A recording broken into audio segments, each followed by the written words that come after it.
Hi. Okay, Sarah had a little something run over, so I'm going to go over what she was going to talk about today. I know it is Thursday. COTD is going to be there is uh listing. Yep. Audit your listing. So if you have a listing sitting right now, if it's taking a little bit longer than you anticipated, or you just need a refresh and put some fresh eyes on it, that is what we do on audit your listing. So pop on there, even if you're new and you want to just listen into like, hey, what are people doing to change up their listings? Then you'll want to pop on that at Zoom at 11. But other than that, I'm going to go ahead and share my screen.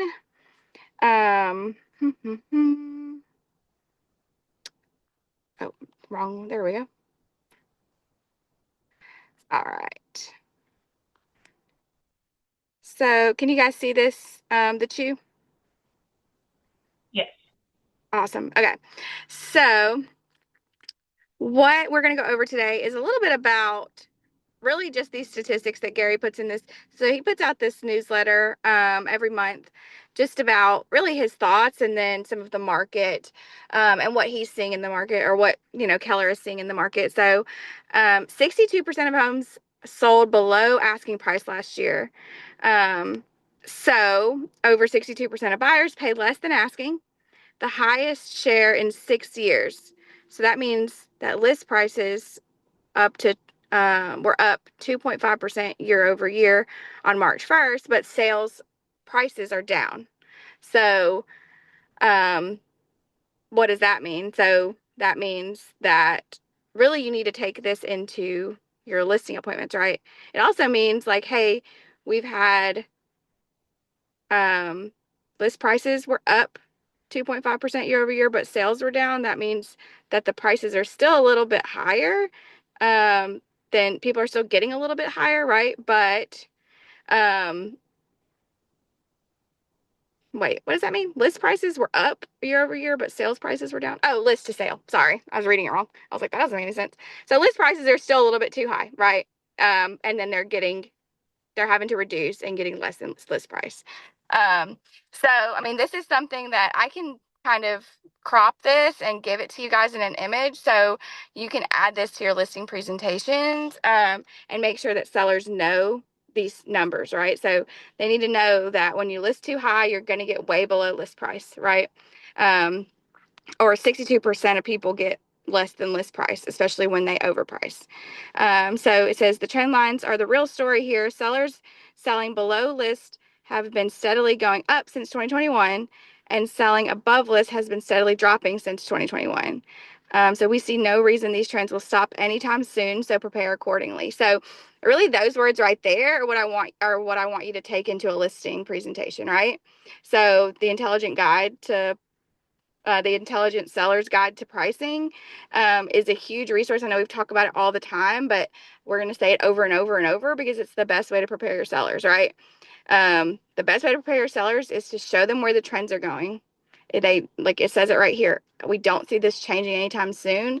So the quicker you get ahead of the trend, so that when that trend line is going down, you're not going down with it. Maybe you stop it. My kid is playing baseball for the first time this year. What do they say? Like you like way to like hit it down, right? So instead of letting it go past you and you having to chase after it and not hit your mark and hit a home run, right, or get to the base, whatever, sports analogies, that's not me. uh Hit it down. So how can you stop it before it gets past you? Which is pricing, right? So our aha, you should always have a pricing strategy no matter what direction the market is going, and you should be prepared to present and discuss with every seller you talk to as a part of a listing process. So taking this chart, right, and showing them that this is the trend, this is what we're seeing, and that we don't see it changing anytime soon, right? So we need to get ahead of where prices are. People are getting less than list price. If we price it correctly, then we can beat that trend, right? Um, and then let's see. There was one more thing. Does anybody have any thoughts on that before I move on?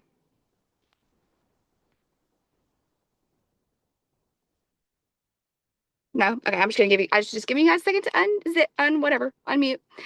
Um, And then this talks a little bit about counterfeit emotion doesn't convert. So it's talking a little bit about AI, and still how the relationship is really what people trust, right? So compared to stock images, real images of owners or teams members, like this is nearly 100% of consumers say authentic images or videos are critical for building trust.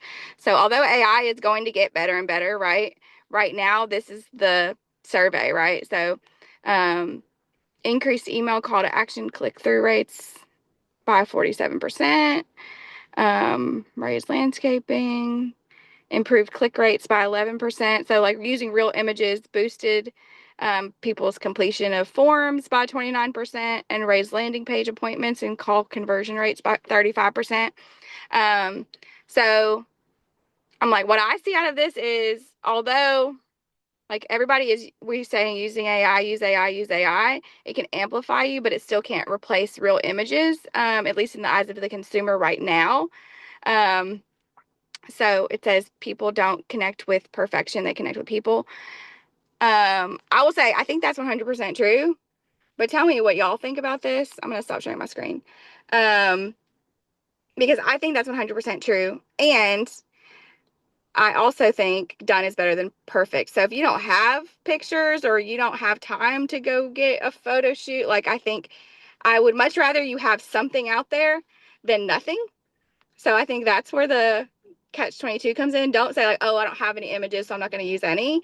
I would much rather you be out there in some way. And that's not what Gary said, but that's what I say. So anyways, what do y'all think about that? I want y'all to interact with me this morning because that's what I had prepared, and I think it's important to like talk to each other. So, anybody? Dawn, are you busy? You'll talk to me. Hi, it's Carly. Hey, Carly. Hey, I mean, I agree that AI images are they're super misleading, and so when a potential buyer sees a listing and they're like, "Oh, that's amazing, that's fantastic, I need to see it," and then they go and see the property, they're like, this doesn't look anything like that." I mean, that just makes you look uncredible, right? And or discredits you as a person. And I mean I hate images like that, right? And I but I we can do that um with regular photos though too. Like people will make their photos look so much prettier with just editing, and then you get into the house and you're like, this isn't the same, this can't be the same house, or did they take these pictures 12 years ago? Right? I mean, you Mm-hmm. never, it's so I mean, there that's my input as far as I mean, having something is better than having nothing, but I would rather it be an authentic picture and be like, hey, this is truly what you're getting. Or Mm-hmm. I Or mean, even a side by side, right? Would be, um, like especially if it's for a house, right? So it could be like, or not side by side, but maybe like back to back of like, hey, here's one room. This is what it looks like now, and this is what it could look like, right? Um, so right. that so that the consumer is like, oh, it kind of helps them use their imagination, and like picture it versus them feeling like, oh, you just tricked me, or maybe like, is this even real? Kind of. So I think it would build trust to have it side by side, right? Um, Right. I mean, and mhm, have it specifically mentioned that, hey, while this is what it looks like currently, this is what I've created through, editing and imaging or whatever, just so you know that this isn't what you're going to walk into, but this is a potential because we've got it, we've made it, we've given you an idea to have in your head so that you don't just walk in and go, "Oh, that's crappy, I can't do anything with that." mhm, Now you have an idea, you have a vision of what it could look like, and then you can move with that. I mean, I see too many times. Obviously I'm not out there in the market yet, but I see too many times where nobody's actually saying this is an AI generated photo, and mhm. so and I know that's against the rules. I know they're supposed Yeah, to, which we're not doing but that, right? No, I'm just like, right, right. not And us. I get super frustrated because I look at it and I go, well, that's beautiful. And then and then but then I don't know. It's just a, and if I'm saying that, I mean, a buyer's probably going to say the same thing. So, um, I don't know. Yeah. AI I think is he's even great. talking about, yeah, like even in your marketing and such, right? Like even in regular emails and like what's going to get clicks and attention. Because I think AI is taking over so quickly that people are like, oh, where are all the real pictures and what did they really create? Like, I don't think they're thinking that, but it's what catches attention a little bit now. So for sure. Um, but okay, cool. Thank you, Carly, for participating. I'm gonna go through this last little blip here, just because I think it's crazy because I think I'm a millennial, a little bit, but I'm also like I hate voice text because I'm always in public and I don't want to listen to it. But don't listen to me because apparently the survey says that younger people are increasingly using voice text. Obviously, I'm getting old, to communicate. So it says Gen Z are 28% more likely to send a voice note every day than older generations, and over 30% of people in every generation are still making regular calls. And so that's such a funny thing to write, because that's what it's supposed to do, right? But anyways, meet people where they are, ask how they would like to be communicated with, and then honor their communication style. So I mean, I think that's always been the rule, right?